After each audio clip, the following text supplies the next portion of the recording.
چلو جی بہت خوشی شکر الحمدللہ بہت بڑی اجازت کی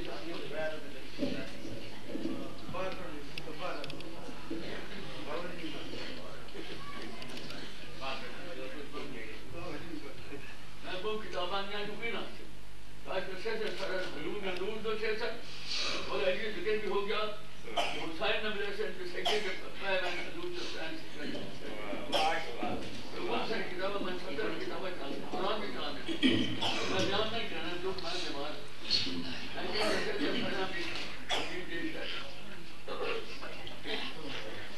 بڑی خوشی ہوئی آ کے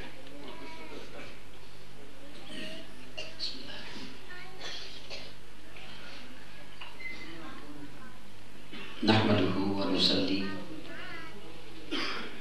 ونسلم على سيدنا ومولانا محمد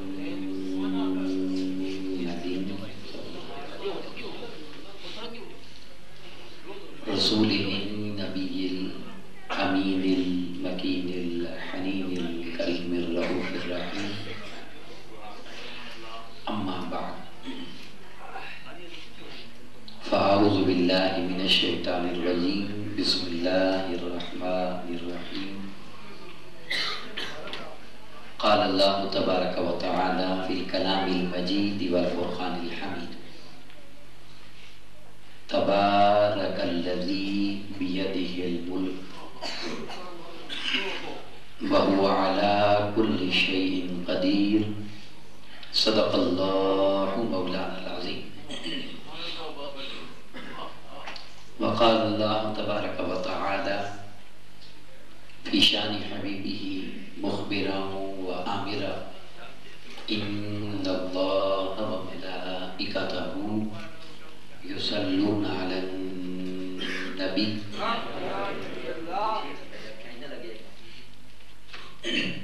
يا أيها الذين آمنوا صلوا عليه وسلموا تسليما درود السلام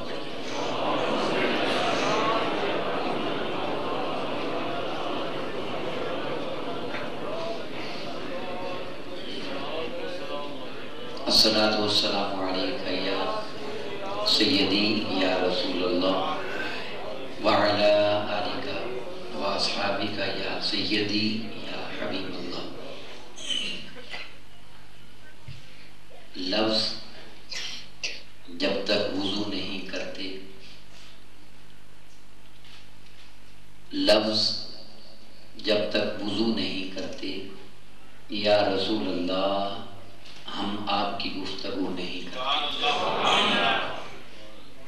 نہایت ہی واجب الاحترام قابل صد احترام صدر مجلس،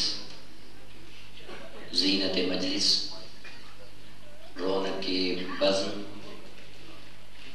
خلیفہ خاص شہنشاہ گورا قبلہ بابو جی رحمۃ اللہ تعالی علیہ، جناب محترم قبلہ سید محمد رضا شاہ صاحب زیدہ مجدہ زبی آستانہ درنال شریف، جناب محترم علامہ نور محمد شاہد صاحب، شاگرد رشید حضور شیخ الاسلام ڈاکٹر محمد طاہر القادری مدد اللہ العالی، جناب محترم علامہ محمد وسیم شہزاد صاحب، شاگرد رشید حضور شیخ الاسلام ڈاکٹر محمد طاہر القادری مدد اللہ العالی، جناب محترم حضرت علامہ محمد ارشد مصطفی صاحب، جناب محترم علامہ قاری محمد عمران شہزاد صاحب، محترم علامہ ڈاکٹر اختر عابد صاحب، محترم علامہ محمد اظہر زاہد صاحب، محترم علامہ محمد امیر صاحب، محترم قاری غلام مصطفیٰ صاحب، محترم حافظ مقصود صاحب قلعہ شریف، جناب محترم ماسٹر محمد مبریز خان صاحب، سرپرست تحریک منہاج القرآن کوریاں حمید، اور علاوہ ازیں جملہ مہمانان گرامی قدر جملہ ثناخانان مصطفیٰ صلی اللہ علیہ وسلم، جملہ اہلیان علاقہ اور تحریک منہاج القرآن کے جملہ عہدیداران، وابستگان، رفقا اور محبان، السلام علیکم ورحمۃ اللہ وبرکاتہ۔ الحمدللہ تعالی آج کی یہ خوبصورت تحفظ ناموس رسالت کانفرنس اللہ کی توفیق اور اس کے احسان کے ساتھ جاری و ساری ہے۔ دعا گو ہوں کہ رب کائنات ہم سب کی یہ عاجزانہ کاوش اپنی بارگاہ میں قبول منظور فرما لے۔ آج کی اس نشست میں جس مضمون کا میں نے انتخاب کیا ہے وہ مضمون ہے اختیارات مصطفیٰ صلی اللہ علیہ وسلم۔ رب کائنات نے اپنے محبوب صلی اللہ علیہ وسلم کو کیا کیا اختیارات اور شانیں عطا فرمائیں۔ تو چونکہ یہ ربیع الثانی شریف ہے اس لیے اس مضمون کو شروع کرتے ہیں اختیارات مصطفیٰ سے صلی اللہ علیہ وسلم، اور اس کا اختتام کریں گے اختیارات اولیاء پر، اختیارات اولیاء پر انشاءاللہ۔ سورہ ملک پارہ نمبر 29 کی پہلی آیت کریمہ میں نے تلاوت کرنے کی سعادت حاصل کی ہے، جس میں رب کائنات نے فرمایا تبارک الذی، مبارک ہے وہ ذات، بیدہ الملک، جس کے ہاتھوں میں ہیں ساری بادشاہتیں، وَهُوَ عَلَىٰ كُلِّ شَيْءٍ قَدِيرٌ، اور وہ کائنات کے ذرے ذرے پر پوری طاقت، پوری قدرت اور پورا کنٹرول رکھتا ہے۔ یہ اس آیت کریمہ کا ترجمہ ہے۔ بس اسی ترجمے سے گفتگو کا آغاز کرنا چاہتا ہوں کہ رب کائنات نے یہاں جو خاص حکم فرمایا وہ یہ ہے کہ ساری بادشاہتیں میرے ہاتھوں میں ہیں، بیدہ الملک۔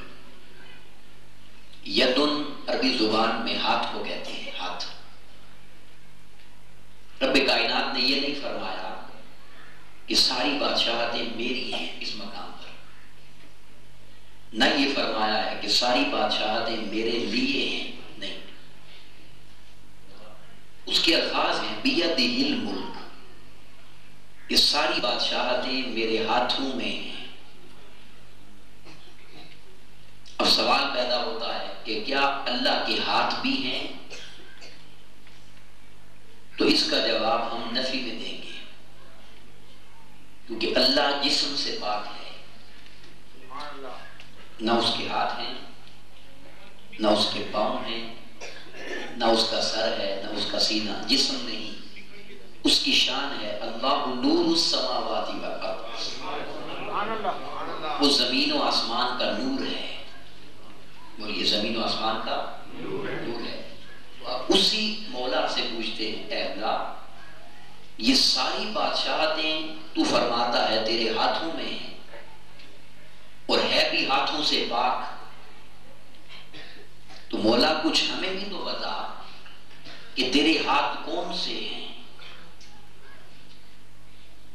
یا تیرے ہاتھوں سے مراد کیا ہے؟ کوئی ان کا نظارہ، کوئی ان کی جھلک، کوئی ان کا جلوہ، کوئی ان کی دید، کوئی ان کی زیارت ہمیں بھی تو کرا۔ تو اس سوال کا جواب خود رب کائنات نے دیا سورہ فتح میں، اور یہ ایک جملہ کہنا چاہتا ہوں علماء کی نظر، یہ ایک عقدہ تھا، تو اس نے اس عقدے کو سورہ فتح میں کھولا۔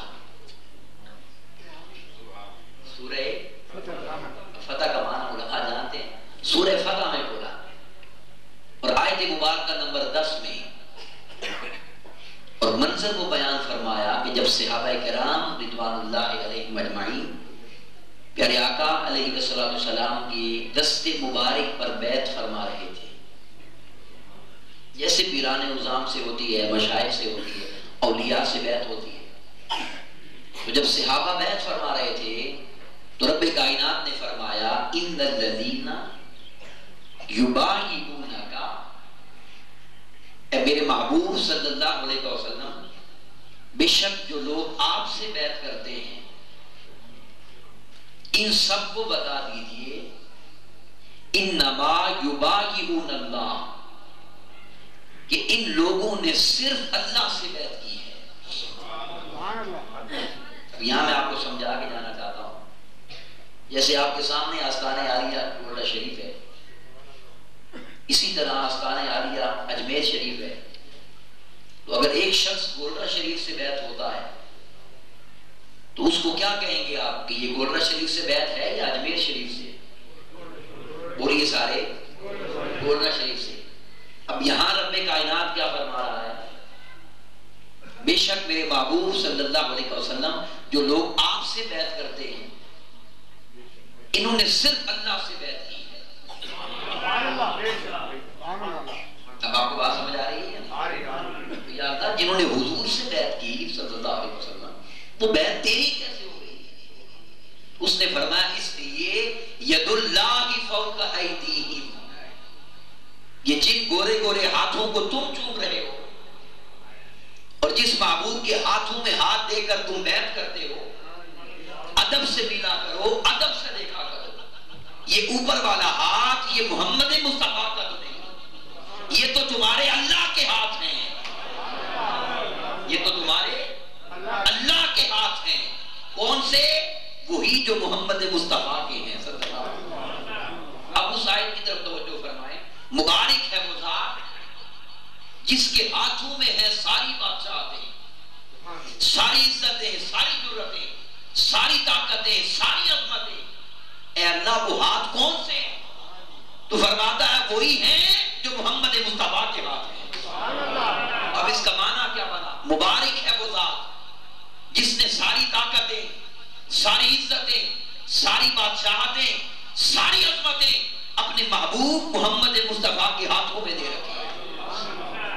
یہاں جا کر سید اعلیٰ حضرت امام احمد رضا خان بریلوی رحمۃ اللہ تعالی علیہ فرماتے ہیں کہ میں تو مالک ہی کہوں گا، میں تو مالک ہی کہوں گا کہ ہو مالک کے حبیب، محبوب و محب میں نہیں میرا تیرا۔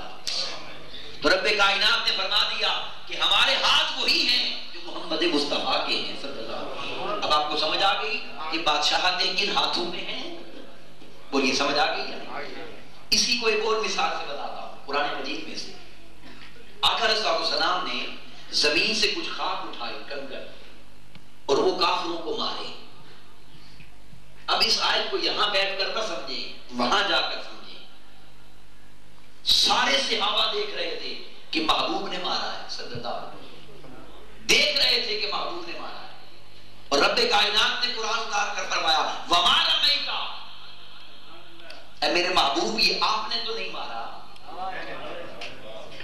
اب آپ دیکھیں تو صحیح، میں بلا تشبیہ بلا مثال معافی کے ساتھ صرف سمجھانے کے لیے، اگر آپ کے سامنے میں ماروں کوئی چیز کسی کو اور آپ کو قبلہ شاہ صاحب فرمائیں کہ یہ افضال صاحب نے تو نہیں مارا، آپ کہیں گے عجیب بات ہے بھائی، ہم دیکھ رہے ہیں کہ آپ نے مارا ہے، ایسا ہوگا یا نہیں؟ اب جو صحابہ دیکھ رہے تھے کہ حضور نے مارا ہے، انہیں اللہ کیا بتانا چاہتا ہے؟ انہیں اللہ کون سا عقیدہ سکھا رہا ہے؟ رب کائنات نے فرمایا تم نے دیکھا ہے نا کسی نے مارا ہے؟ بولا دیکھا ہے، میں کہتا ہوں اس نے نہیں مارا۔ وَمَا رَمَيْتَ إِذْ رَمَيْتَ، اے محبوب یہ آپ نے تو نہیں مارے جب آپ نے مارے، آپ نے نہیں مارے جب آپ نے مارے۔ یا اللہ حقیقت کیا ہے؟ فرماتا ہے وَلَٰكِنَّ اللَّهَ رَمَىٰ، جب ہاتھ اللہ کے یہ ہیں تو اس نے نہیں مارا، مارا بھی تمہارے اللہ نے ہے۔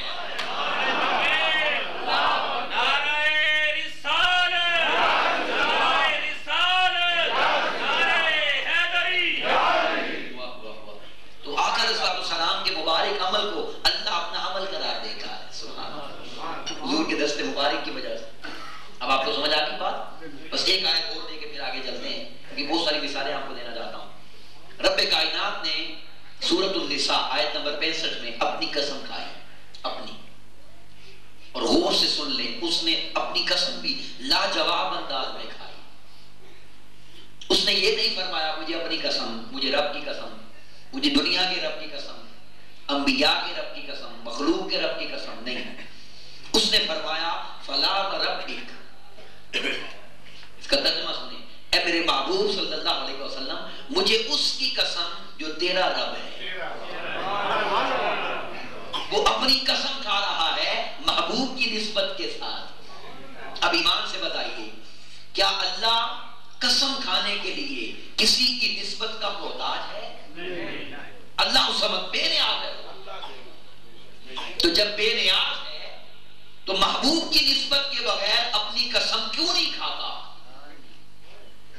تو سن لیں، اس لیے نہیں کھاتا کہ وہ ہمیں بتانا چاہتا ہے اے انسان، اے بندے، تیری اوقات کیا ہے، تیری حیثیت کیا ہے اور تیری مجال کیا ہے کہ تو میرے محبوب کی نسبت کا انکار کرے گا؟ کہ میں رب ہو کر اگر اس کی نسبت کے بغیر اپنی قسم نہیں کھاتا تو اس کی نسبت کے بغیر مومن کیسے بن سکتا ہے؟ فرمایا فلا وربک لا یؤمنون، محبوب مجھے آپ کے رب کی قسم یہ نہیں بن سکتے مومن. یہ پڑھ لے نمازیں جتنی پڑھنی ہے، یہ رکھ لے روزے جتنے رکھنے ہیں، یہ کر لے زکاتیں، حج کر لیں، یہ کر لیں ہم سب کچھ، ہم نہیں مانیں گے مومن حتیٰ جب تک ایک کام نہیں کریں گے. یا اللہ وہ کام کون سا ہے؟ وہ فرماتا ہے ایک ہی کام ہے، حتیٰ یحکموک، سنیا جب تک یہ تجھے حاکم نہیں مانیں گے نا ہم اسے مومن نہیں مانیں گے. تجھے حاکم نہیں مانیں گے. اب بتائیے حاکم کس کو کہتے ہیں آج کی بولی میں؟ صدر کو، وزیر اعظم کو. بادشاہ تو ہمارے ہاں استعمال نہیں ہوتا نا، صدر وزیر اعظم مراد وہی ہے. صدر یا وزیر اعظم آپ سمجھ جائیں گے. اب مجھے ایمان سے بتائیں کوئی صدر یا وزیر اعظم ایسا بھی دیکھا ہے کہ جس کے پاس کوئی اختیار نہ ہو؟ بولیے آج یہ پورا پاکستان کس کا ہے؟ نہ تیرا ہے نہ میرا ہے، صدر پاکستان کا ہے. اختیار ہے یا نہیں؟ بولیے ہے یا نہیں؟ تو اگر اللہ ہمیں پھر یہاں حاکم کہہ کے کیا بتانا چاہتا ہے؟ ایک جملہ کہنے لگا ہوں صرف. اللہ دعوت فکر دیتا بندے اگر تو چاہتا ہے کہ تجھے مومن مانو تو پھر عقیدہ یہ نہ بنائی کہ نبی کچھ نہیں کر سکتے. پھر عقیدہ یہ بنا وہ حاکم ہیں، مختار کل ہیں، مصطفیٰ جو چاہے وہی کر سکتا. بس جو یہ عقیدہ بنا لیتا ہے ہم اسے مومن مان لیتے ہیں، ہم اسے مومن مان لیتے ہیں. اب اس کی وضاحت کرنا چاہتا ہوں وہ اختیارات مصطفیٰ کیا ہے صلی اللہ علیہ وسلم. اس کی 3 اقسام ہے، غور سے سنیں. یہ لفظ مشکل ہوں گے مگر بات آسان ہے. 3 اقسام ہے اختیارات کی، ان تینوں کی مثالیں پھر آگے دوں گا. سب سے پہلی قسم ہے تشریحی اختیارات. کسی چیز کی تشریح کرنا، ٹرانسلیٹ کرنا. جیسے کوئی لفظ دیکھتا ہے بچہ، اسے سمجھ نہیں آتی، وہ اپنے استاد سے پوچھتا ہے استاد جی اس کا کیا معنی ہے؟ تو جو استاد جی معنی بتاتا ہے یہ معنی بتانا تشریح ہوتا ہے. اب سنیں غور سے، اللہ نے یہ اختیارات دیے محبوب کو صلی اللہ علیہ وسلم. اے میرے محبوب ہم قرآن مجید میں کئی لفظ ایسے بھیجیں گے جس کا معنی کسی کو نہیں آتا ہوگا. ان کی زبان عربی ہے، ان کو بھی نہیں آتا ہوگا. یہ شان آپ کی بناتے ہیں کہ اس لفظ کا جو معنی آپ کر دیں گے نا، بس جو آپ کی زبان پاک سے نکل جائے گا وہی معنی حق ہو جائے گا. یہ تشریح کا اختیار اللہ نے دیا. آپ سمجھ گئے بات؟ یہ پہلی ہے، اس کی مثال میں آگے دیتا ہوں. اور دوسری قسم ہے تشریعی عین کے ساتھ، جیسے شریعت بنتی ہے. اللہ تبارک و تعالیٰ نے فرمایا محبوب آپ نے صرف شریعت کی تشریح نہیں کرنی. پہلی قسم. اب دوسری سنیں نا، صرف تشریح نہیں کرنی، آپ کو یہ اجازت اور یہ شان بھی دیتے ہیں کہ جس چیز کو آپ کا دل چاہے آپ اسی کو شریعت بنا بھی سکتے ہیں. اللہ تو بناتا ہے شریعت، اللہ تو بناتا ہے. اس نے یہ اختیار اپنے محبوب کو بھی دیا ہے صلی اللہ علیہ وسلم. اب سنیں میں جملہ کہنا چاہتا ہوں، منہاج القرآن کا عقیدہ سن لیں، اور میں اپنے اس جملے کا ذمہ دار ہوں، آپ نے پریشان نہیں ہونا. جو جملہ میں کہہ رہا ہوں ریکارڈنگ ہو رہی ہے، میں اس کا ذمہ دار ہوں، غور سے سنیں. ہمارا عقیدہ، ہماری نسبت اور ہماری غلامی اس سے بھی اونچی ہے. سنیں میں تشریح اختیار کی وضاحت کر دوں. اللہ جب قرآن مجید میں کوئی حکم اتار دیتا ہے تو مجھے ایمان سے بتائیے، ہے کسی بندے کی جرت کہ اللہ کا حکم آ جانے کے بعد اپنی مرضی کرے؟ بولیے، ہے کسی کی اتھارٹی؟ نہیں ہے نا. تو غور سے سن لیں، اس نے یہ اتھارٹی بھی اپنے محبوب کو دے رکھی ہے کہ محبوب قرآن مجید میں حکم آ جانے کے بعد اور قرآن مجید میں آیت آ جانے کے بعد بھی اگر کسی کے لیے آپ کچھ خاص کرنا چاہیں، کسی کے لیے عام کرنا چاہیں، کسی کے لیے کم زیادہ کرنا چاہیں، تو سونیا تجھے کس نے روکا ہے؟ تو جو کسی کے لیے کر دے گا میں اسی کو شریعت بنا دوں. اب سنیں غور سے ذرا، یہاں جملہ کہنا چاہتا ہوں. کیوں اجازت دی ہے؟ اس لیے دی ہے، اللہ نے کہا محبوب تو جن ہاتھوں سے کرے گا نا، وہ ہاتھ کس کے ہیں؟ آپ مضمون نہ بھولے نا، وہ ہاتھ کس کے ہیں؟ وہ میرے ہی تو ہیں. تو کرنا تیرا تو نہیں ہوگا، کرنا میرا ہی ہوگا. واہ واہ واہ. تم ذات خدا سے نہ جدا ہو نہ خدا ہو، اللہ ہی کو معلوم ہے کیا جانیے کیا ہو. ہماری عقل کہاں جان سکتی ہے؟ آج اس سے لوگ ہیں ہم. یہ تشریح ہے. اب تیسرے پہ آئیں، مثالیں میں دوں گا آپ کو. اب تیسرے پہ آئیں، وہ ہے تکوینی اختیارات. لفظ کن سے جب اللہ کچھ کرنا چاہتا ہے اس کی شان ہوتی ہے، وہ کن فرماتا ہے، وہ کام ہو جاتا ہے، ہونے لگ جاتا ہے. اللہ نے کہا محبوب میرے سونے جب کبھی کوئی ایسا مقام آ گیا نا کہ کوئی ایسا کام کرنا پڑا جو کوئی نہیں کر سکتا، تو سونے پریشانی کی ضرورت نہیں ہے. تو صرف اپنی مبارک انگلی سے اشارہ کر دی بس. ادھر تو اشارہ کرے گا، ادھر ڈوبا ہوا سورج نکال کر تیری شان دنیا کو دکھا دے گا. یہ تکوینی اختیار. اب آپ کو مثالیں دیتا ہوں، غور سے سنتے جائیں. پہلی قسم تشریح ہی، ہاں کے ساتھ تشریح کرنا. اور میں پہلے بتا رہا ہوں اس کی صرف ایک مثال دوں گا. کیوں کہ اس کو سارے مانتے ہیں، اس پر اختلاف نہیں ہے، اس لیے اس پہ زیادہ بحث نہیں کرتا. مگر مثال بھی ایسا دوں گا کہ عقیدہ سامنے آ جائے گا. غور سے سنیے. اللہ نے قرآن مجید میں فرمایا اقیم الصلاۃ، صلاۃ کرو. اس کو نماز نہ کہیں، صلاۃ کرو. پورے قرآن مجید میں اس نے بار بار کہا صلاۃ کرو، مگر پورے قرآن میں صلاۃ کرنے کا طریقہ نہیں بتایا کہ کیسے کرو. عربی لغت کے اندر اس لفظ صلاۃ کے 1000 سے زیادہ معنی ہیں. صحابہ پریشان ہو گئے. آگے محبوب کے پاس صلی اللہ علیہ وسلم، حضور یہ صلاۃ کیسے کریں؟ میں حدیث پڑھنے لگا ہوں مگر پہلے جملہ سن لیں.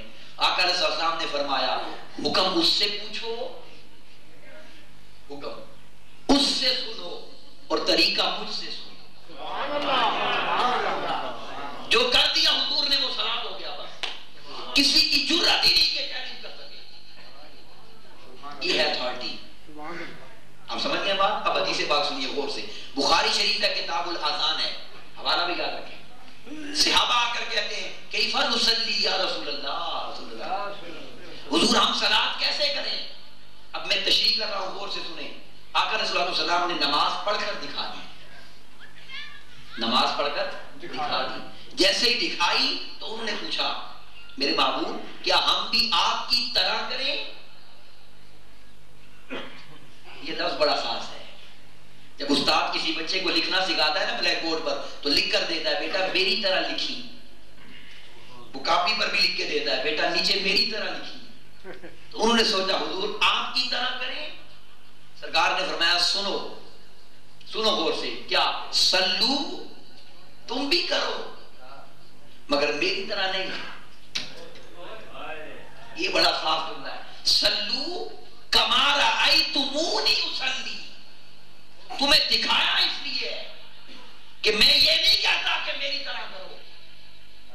کس کی جرت ہے کہ میری طرح کرے گا؟ میں تو کر رہا ہوں اپنی طرح.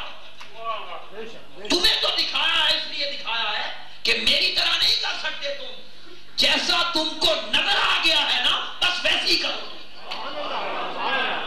سلو کما سلی نہیں ہے، میری طرح نہیں، جیسا نظر آیا ہے ویسے ہی کرو. اب میں سمجھاتا ہوں، یہ مشکل ہے، علماء تو سمجھ گئے آپ کے لیے مشکل آسان کرتا ہوں. کیوں نہیں فرمایا کہ میری طرح کرو؟ اور سے سنیں، اس لیے نہیں فرمایا، مجھے اللہ کی عزت کی قسم اگر حضور فرما دیتے کہ میری طرح کرو، میری طرح کرو، تو 1400 سال گزر گئے ہیں، آج تک کوئی حسین جیسا نہیں کر سکا. کس کی جرت تھی کہ مصطفیٰ جیسی کر کے دکھا؟ کر سکتا ہے کوئی؟ خبردار، قیام میرا بھی ہے تم بھی کرو گے، رکوع میرے بھی ہیں تم بھی کرو گے، سجدے میرے بھی ہیں تم بھی کرو گے، یہ سب کچھ ہم بھی کر رہے ہیں تم بھی کرو گے، مگر یہ ساری دنیا